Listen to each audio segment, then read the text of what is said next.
En el día más oscuro de mi vida, los únicos que no estaban eran las personas que más deberían haberlo estado, mis padres. Prefirieron la fiesta de compromiso de mi hermano al funeral de su nieta. No hubo excusas. No hubo lágrimas. Solo una frase seca al teléfono: ya habíamos confirmado el jardín. Ese viernes por la mañana, mientras Esteban y yo mirábamos cómo bajaban el ataúd blanco al suelo, a pocos kilómetros de ahí mis padres alzaban copas de champaña junto a una mesa de postres. La foto apareció en redes antes de que terminara la ceremonia. No me sorprendió. Dolió, sí. Como una quemadura que ya conoces, pero que nunca deja de doler. Fue en ese momento que entendí: esta no era la primera vez que elegían a Iván por encima de mí. Solo fue la más cruel. La caja blanca era demasiado pequeña. Tenía manijas plateadas que brillaban con el sol de mediodía y un ramo de rosas rosadas encima, como si eso pudiera suavizar lo que era imposible aceptar. Ahí adentro estaba mi hija. Abril. 6 meses de vida. 6 meses de risas suaves, ojos curiosos, y ese olor a leche tibia que aún habitaba en mi piel. Esteban sostenía mi mano con tanta fuerza que sus dedos temblaban. Yo apenas sentía el suelo. Alrededor, las voces eran susurros. Mis suegros, Lidia y Tomás, estaban a cada lado, sus rostros marcados por el llanto. Amigos del hospital, vecinas, familias que conocimos en el centro de salud, todos estaban ahí. Menos ellos. Mis padres. Cuando llegó el momento de la tierra, casi me desplomo. El golpe sordo del primer puñado sobre la madera me atravesó. Esteban se dobló sobre sí mismo. Su padre lo sostuvo. Yo me aferré al brazo de Lidia, que temblaba conmigo. Uno a uno, los demás echaron tierra. Murmullos, bendiciones, lágrimas. Después, en casa, todos llevaron comida, flores, palabras. Yo no podía comer. A veces creía oír el monitor del bebé. Me sorprendía buscándola con los ojos. Sabía que no estaba, pero mi cuerpo aún la esperaba. Cuando cayó la noche, Esteban y yo subimos a su cuarto. Todo seguía en su lugar: su cuna con las sábanas que bordó Lidia, su cambiador lleno, su silla de lactancia. No tocamos nada. Nos sentamos en el piso, en silencio, sin llorar ya. Solo vacío. Mi celular vibró de nuevo. Era mi madre. ¿Cómo están? ¿Vendrán a cenar el domingo? Iván y Rebeca quieren contarles sobre el lugar de la boda. Leí el mensaje 2 veces. Vendrán a cenar el domingo.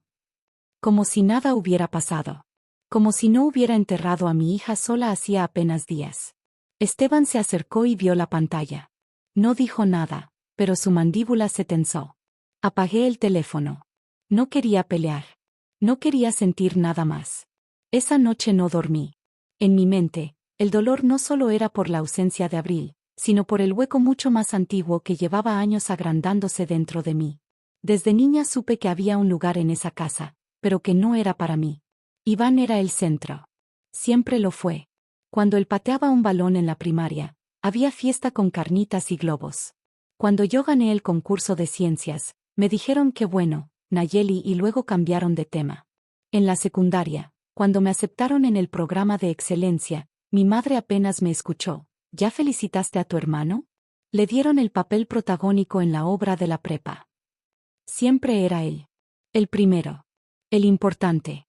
Yo aprendí a no esperar nada. Me volví práctica. Callada. Estudié sin que me notaran, saqué buenas calificaciones, me hice becaria. Empecé a construir una vida por fuera, una donde sí existía. Fue en esa vida donde conocí a Esteban. Él venía de otro mundo. En su casa, sus padres lo llamaban para preguntar cómo le fue en el examen, celebraban sus pequeños logros como si fueran históricos. La primera vez que lo vi abrazar a su madre sin que ella lo soltara en seco, supe que algo en mí se había roto hacía mucho. Me llevó años entender que lo que yo vivía no era normal. Que amar con miedo, con condiciones, con silencio, no era amor. Aún así, volví. Seguía intentándolo. Esperaba que con Abril, tal vez ellos cambiarían. Pensé que ser abuelos les despertaría algo. Pero no. Ni siquiera fueron capaces de sostenerme cuando la enterré. Y ahora, me pedían que fuera a escuchar planes de boda, como si su nieta no hubiera existido. Como si no supieran que en mi pecho, todavía estaba el biberón lleno del que nunca tomó.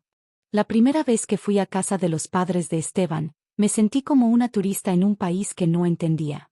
Su madre, Lidia, me ofreció agua de Jamaica con hielo, y me preguntó si prefería sentarme en el sofá o en el jardín. Pequeños gestos. Pero en mi mundo, nadie preguntaba qué preferías. Se asumía. O se ignoraba. Recuerdo que Esteban me había contado que su familia era un poco intensa, que celebraban todo, que su papá se emocionaba hasta por los cumpleaños de los perros. Yo sonreí, sin imaginar que era cierto. Esa noche, cenamos enchiladas, reímos, y su padre me preguntó cómo había elegido enfermería. No por educación. Por interés real. Me quedé sin palabras. Nadie en mi familia había preguntado eso jamás. Con el tiempo, ese lugar se volvió refugio. Me di cuenta que no me ponía tensa al entrar, que no necesitaba justificarme, que nadie me comparaba con alguien que no era yo. Me abrazaban sin juicio. Me escuchaban. Lidia me traía libros viejos de salud infantil, decía que le recordaban a mí. Me hizo un delantal de cocina con mi nombre bordado, solo porque sí. Cuando le contamos del embarazo, lloró. Dijo que siempre había soñado con tener una nieta. Mi madre, en cambio, apenas respondió, qué bueno, y ya le dijeron a Iván. Porque tal vez él también tenga noticias. Yo me quedé con el teléfono en la mano, deseando no haber llamado. Durante el embarazo, Lidia nos llevó a ferias de bebés, nos mandaba fotos de cunas, nos tejió cobijas.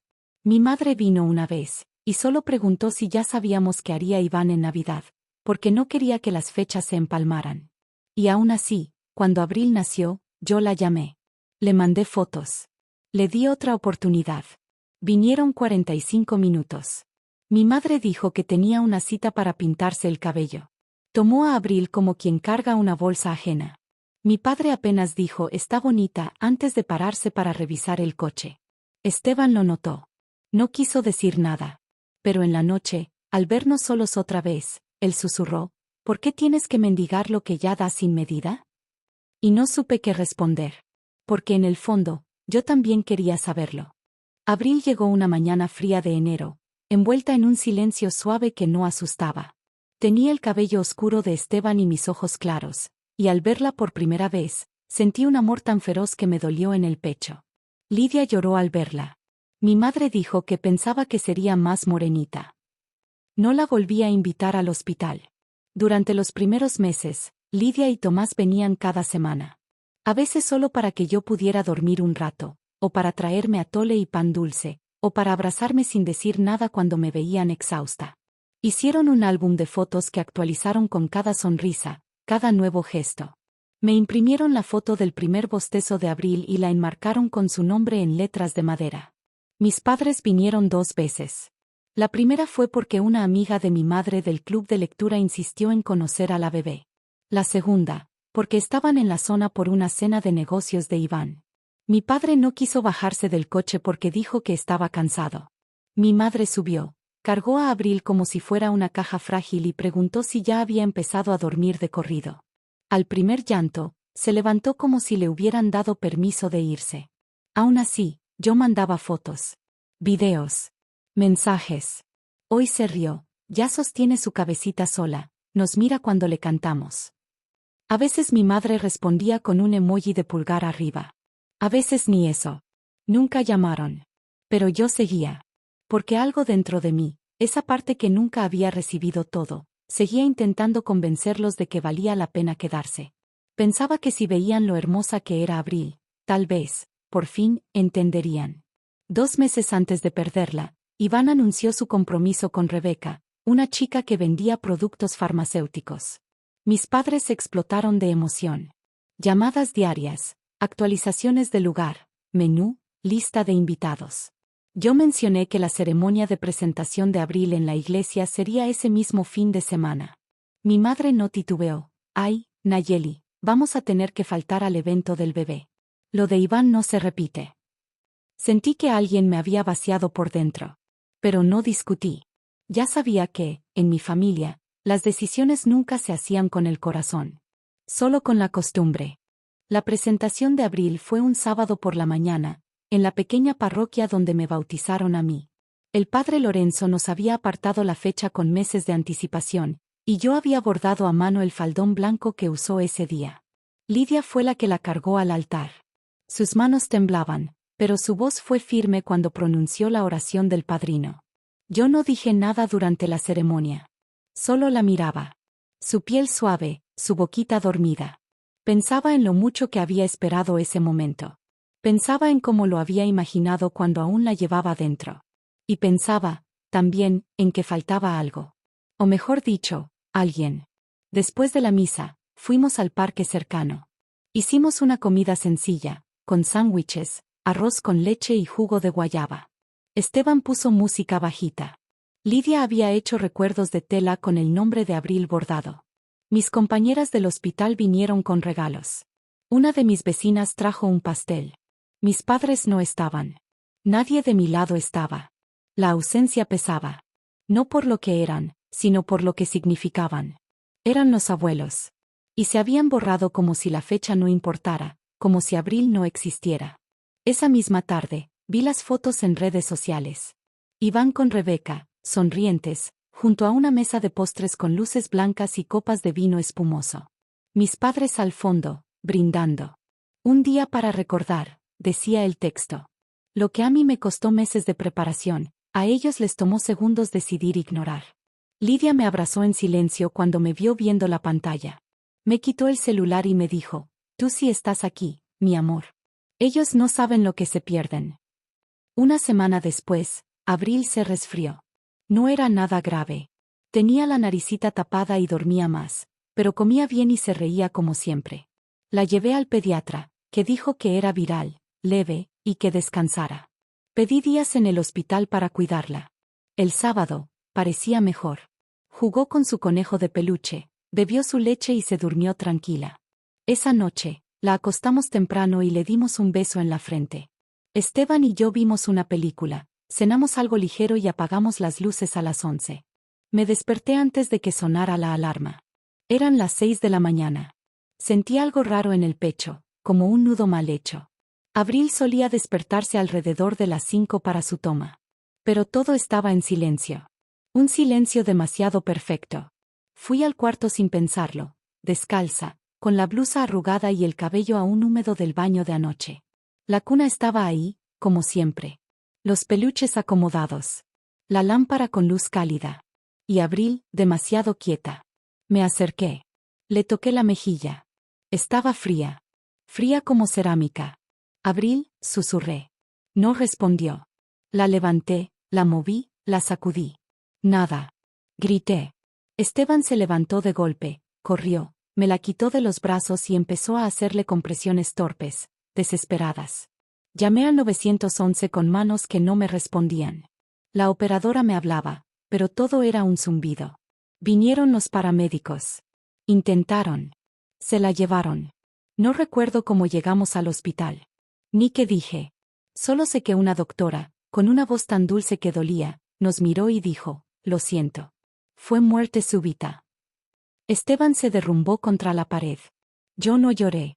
Me quedé parada, con los brazos cruzados como si todavía la estuviera cargando. Nos dejaron quedarnos con ella un rato. Horas, tal vez. Le peiné el cabello. Le besé las manos. Le canté la canción que le gustaba para dormir. No sé si alguien nos habló, si alguien más entró. Todo era niebla. Cuando finalmente salimos del cuarto, me acordé de mis padres. Marqué el número de mi madre con dedos entumecidos. Contestó al tercer tono. ¿Mamá? Nayeli, ¿estás bien? Murió. Anoche. Abril murió. Silencio. Luego, solo dijo, qué terrible, hija. Eso fue todo. Ni un llanto. Ni un voy para allá. Tenemos que organizar el funeral, dije. Bueno, nos avisas con los detalles, respondió. Colgué. Me quedé mirando el celular como si fuera otro objeto muerto. Esteban entró y me abrazó. Lidia ya estaba llamando a funerarias. Tomás imprimía actas. Ellos ya estaban actuando. Mis padres no llamaron más ese día. 2 días después, les confirmamos, viernes, 11 de la mañana. Panteón Jardín del Silencio. Mi madre tardó en contestar. Ay, Nayeli, es el mismo día de la fiesta de Iván. Ya nos habíamos comprometido. Pensé que había escuchado mal. La fiesta de Iván, repetí. Sí, hija. Ya se rentó el jardín, se mandaron a hacer las mesas, todos los invitados están confirmados. No podemos cancelar ahora. Es muy importante para su futuro. ¿Y el funeral de Abril no lo es? Pregunté, sintiendo como la rabia se abría paso entre el dolor. Entiendo que estés sensible, dijo mi madre, pero hay que ser racionales. Era solo un bebé. Ustedes pueden tener otro. Pero el compromiso de tu hermano es único. Colgué sin responder. Si decía una sola palabra más, habría gritado. Esteban me encontró sentada en el piso de la cocina con el teléfono en la mano, temblando. Cuando se lo conté, su cara se transformó. Quiso llamarlos, enfrentarlos, pero le pedí que no lo hiciera. No importa, le dije. Siempre ha sido así. Yo solo no quería verlo. El día del funeral amaneció con un cielo ridículamente azul. Parecía burlarse. Abril fue enterrada en una sección del panteón para bebés, bajo un árbol que daba sombra delicada. La caja era blanca, diminuta, adornada con rosas rosadas. Lidia y Tomás estaban con nosotros. Ella no soltaba mi mano. Él ayudó a Esteban cuando casi se desplomó al lanzar el primer puño de tierra. Yo no podía llorar. Me sentía seca por dentro. Vacía. Amigas del hospital vinieron. Vecinas. Mi jefa del turno de noche. Incluso una mamá que había perdido a su bebé en el área neonatal se presentó con flores. Nadie preguntó por mis padres. Pero todos lo notaron. Después del servicio, mientras recogía mi bolso, vi las notificaciones en mi celular. Fotos en Instagram. Iván, Rebeca, mis padres. Copas en alto. Sonrisas. #, comprometidos. Estaban celebrando mientras enterrábamos a Abril. En casa, después, todos trajeron comida. Galletas. Palabras. Abrazos que no resolvían nada, pero lo intentaban. Yo escuchaba, asentía, agradecía. Pero en mi cabeza solo oía el silencio del monitor que seguía en su mesa de noche. Un pitido que ya no venía. Esa noche, subí al cuarto de Abril. No quité nada. Me senté en su mecedora, con su mantita en el regazo, y dejé que el dolor hiciera lo que quisiera conmigo. 3 días después, sonó mi celular. Era mi madre. Contesté. ¿Van a venir a cenar el domingo? Iván y Rebeca quieren enseñarles las fotos del local. No supe si reír o gritar. Mi hija llevaba menos de una semana enterrada y mi madre hablaba de cena como si me estuviera invitando a ver una película. Creo que no podremos ir, dije con voz neutra. ¿Por qué no, Nayeli? Estar en casa no te ayuda.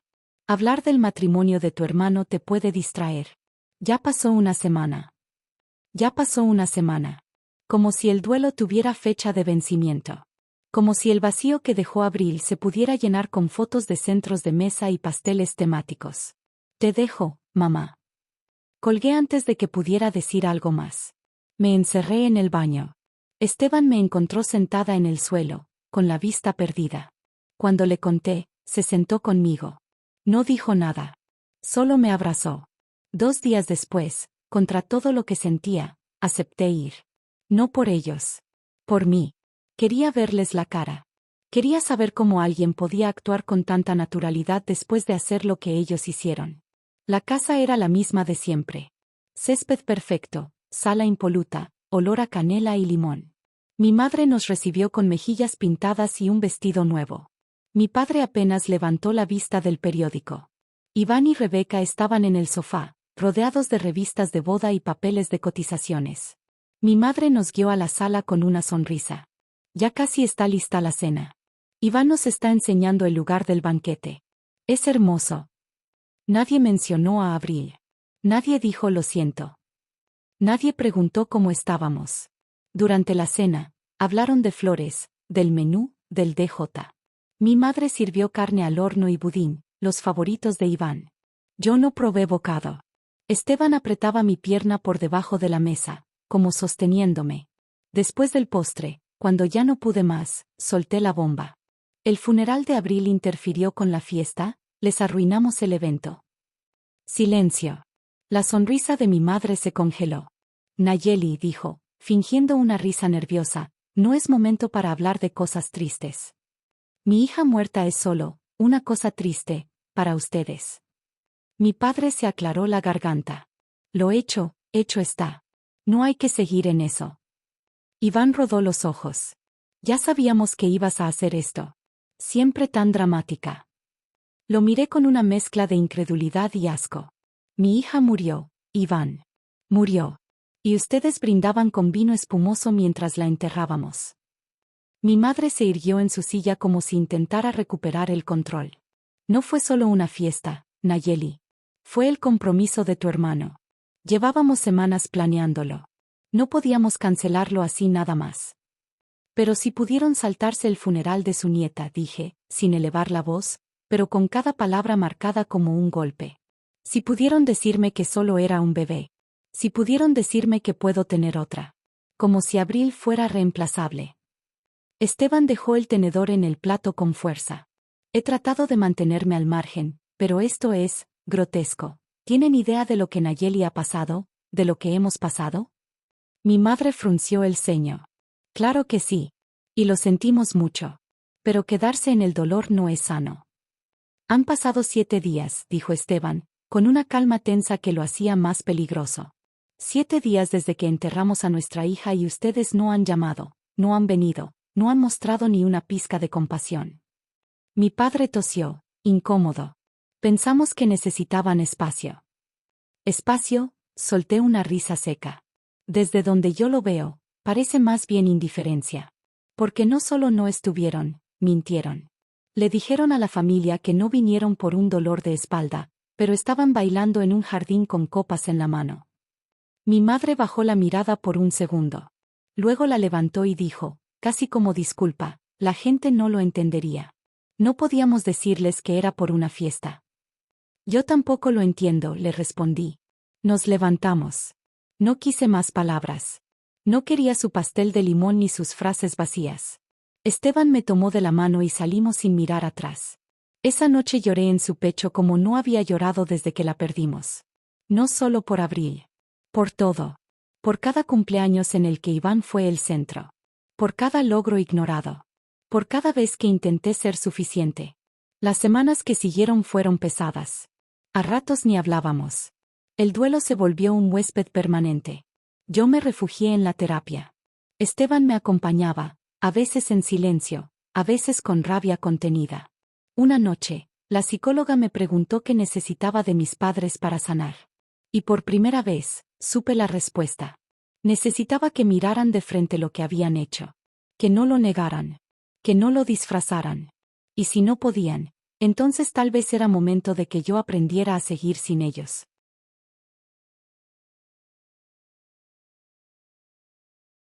No buscaba venganza.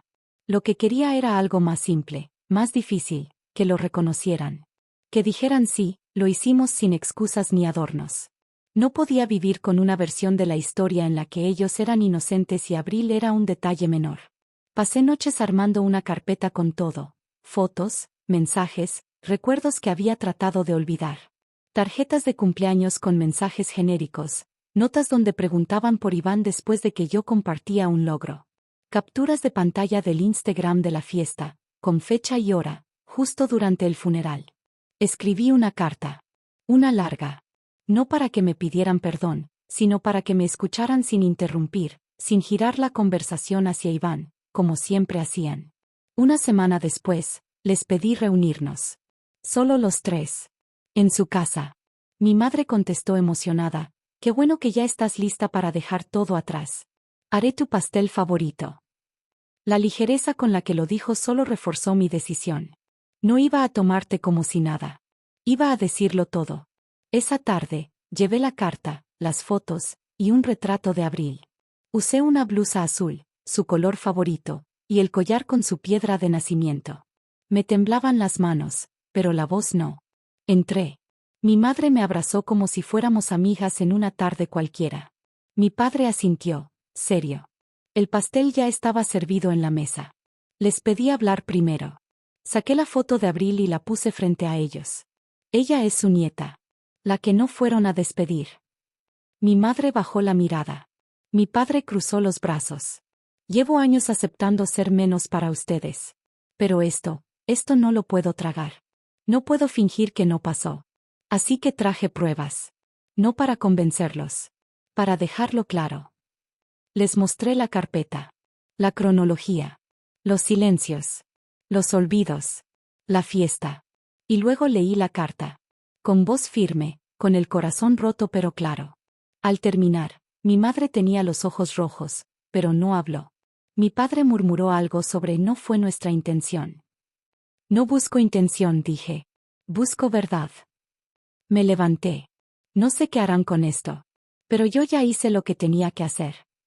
Y mientras caminaba hacia la puerta, escuché su voz temblar por primera vez. Se parecía a ti, nunca me fijé bien. Me fui sin mirar atrás. No sabían si iban a responderme con rabia, silencio o culpa, pero eso ya no era mi responsabilidad. Durante semanas no supe nada. Ni un mensaje. Ni una llamada. No lo esperaba. Y, por primera vez, tampoco lo necesitaba. Esteban me abrazó esa noche como si quisiera recoger todos los pedazos rotos. Dormimos abrazados, sin palabras, pero con una paz que no conocíamos desde que Abril se fue. Yo había dicho mi verdad. La había puesto sobre la mesa con todo el peso que merecía. Y ellos decidían qué hacer con ella. Pasó un mes. Un día, encontré un sobre en el buzón. Era la letra de mi padre. Nunca me había escrito una carta en la vida. La abrí temblando. Decía, no sé cómo empezar esto porque nunca supe ser padre de la manera que necesitabas. Pero leí tu carta. Vi esa foto de Abril y sentí algo que no sé nombrar, pero que no me deja dormir. Tienes razón. Nos equivocamos. No hay excusa. Y si alguna vez puedo hacer algo para honrar su memoria, dímelo. No espero perdón. Solo quiero que sepas que escuché. No lloré al leerla. Pero sentí que algo dentro de mí se movía. Una semana después, llegó un paquete. Era de mi madre. Una caja pequeña con una figura de ángel tallada en madera. En la base, el nombre de Abril. Venía con una nota corta, no estuve donde debía estar. Pero cada vez que vea esto, recordaré que tu hija existió. Lo siento. Pequeños pasos. No borraban nada. No traían de vuelta a Abril. Pero eran reales. Les puse límites claros. Nada de cambiar el tema cuando se hablara de ella. Nada de hacer como si no hubiera pasado. Las visitas serían contadas. Las condiciones, firmes. Iván apareció un día, sin avisar. Traía una planta de rosas rosadas. La quería poner en el jardín de Abril. Debí estar ahí, dijo. No lo entendí hasta que vi a Rebeca llorar porque mi madre olvidó su cumpleaños. Y pensé, si con eso lloró, ¿qué viviste tú con todo lo tuyo? No respondí.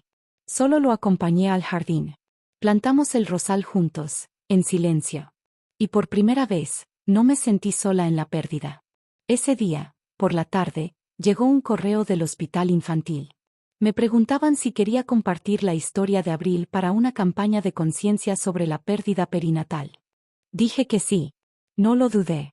Contar la historia de Abril no la traía de regreso, pero sí aseguraba que no fuera invisible. Me entrevistaron en una sala pequeña del hospital donde trabajé tantos años. Lidia me acompañó. Se sentó detrás de cámara y me hizo una seña cuando mi voz temblaba. Hablé de lo corta que fue su vida. De lo grande que fue su presencia. De cómo perdí no solo a mi hija, sino también la ilusión de una familia que creí que me sostendría. Después de la campaña, otras madres comenzaron a escribirme. Algunas que perdieron a sus bebés por enfermedades, otras por negligencia, otras sin explicación. Nos reunimos. Creamos un grupo de apoyo. Le pusimos nombre, Manos que aún sostienen. Lidia nos prestó su patio para los primeros encuentros. Esteban ayudó con el logo. No buscábamos sanar del todo. Solo poder respirar juntas. En casa, convertimos el cuarto de Abril en un espacio de memoria. No un santuario, no un museo. Solo un rincón con sus cosas, sus fotos, su nombre bordado en la pared. A veces me siento ahí, sin hacer nada, solo para sentir que todavía habita este lugar. En primavera, el jardín floreció más que nunca. Las flores que Lidia y Tomás plantaron brotaron con fuerza. El rosal que trajo Iván se abrió con unos pétalos rosados tan suaves que dolía tocarlos. Esteban puso una banca bajo el árbol donde descansan sus cenizas. A veces nos sentamos ahí y hablamos de ella en presente. No porque neguemos su ausencia. sino porque todavía es parte de esta casa, de este amor. Aún hay días en que el silencio pesa. Hay noches en que sueño que vuelve, que su risa llena los pasillos, y despierto con lágrimas. Pero también hay días donde el dolor no ahoga. Días donde puedo reír sin culpa. No hemos decidido si tendremos otro bebé. Lo hablamos sin apuro. Sabemos que nadie podrá ocupar el lugar de Abril. Pero también sabemos que el amor no se divide. Se expande. El día que se cumplió 1 año, hicimos una pequeña ceremonia en el jardín. Solo los que sí estuvieron desde el principio. Mi padre vino. Trajo una vela con su nombre. Mi madre no habló mucho, pero me abrazó sin soltarse tan rápido. Esa noche, al cerrar la puerta del jardín, sentí algo que no había sentido en mucho tiempo: paz.